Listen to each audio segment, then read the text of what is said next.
नमस्कार दोस्तों, आपका स्वागत है मेरी प्यारी पुस्तक में। आज मैं आपको सुनाने जा रही हूँ एक साधु और चूहे की कहानी। बहुत समय पहले की बात है। एक गांव में एक साधु मंदिर में रहा करता था। उसकी दिनचर्या रोज़ाना प्रभु की भक्ति करना और आने जाने वाले लोगों को धर्म का उपदेश देना थी।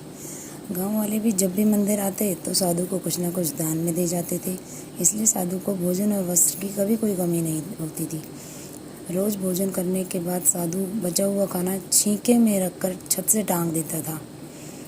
समय ऐसे ही आराम से निकल रहा था, लेकिन अब साधु के साथ एक अजीब सी घटना होने लगी।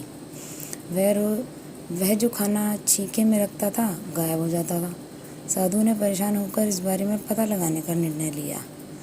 उसने रात को दरवाजे के पीछे से छिपकर देखा कि एक छोटा सा चूहा उसका भोजन निकाल कर ले जाता था।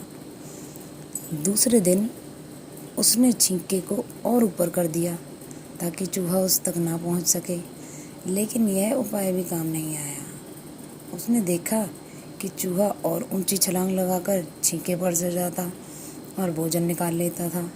अब साधु चूहे से परेशान रहने लगा था।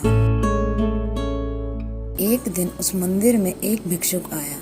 उसने साधु को परेशान देखा और उसकी परेशानी का कारण पूछा तो साधु ने भिक्षुक को पूरा किस्सा सुना दिया।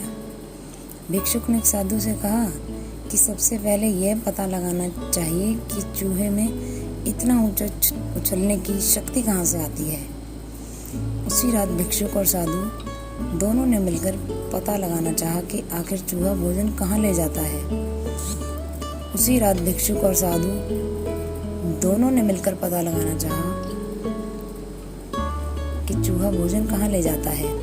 दोनों ने चुपके से चूहे का पीछा किया और देखा कि मंदिर के पीछे चूहे ने अपना बिल बनाया हुआ है। चूहे के जाने के बाद उन्होंने बिल को खोदा तो देखा कि चूहे के बिल में खाने पीने का सब सामान का बहुत बड़ा भंडार है। तब भिक्षुक ने कहा कि इसी वजह से चूहे में इतनी ऊपर उछलने की शक्ति आती है।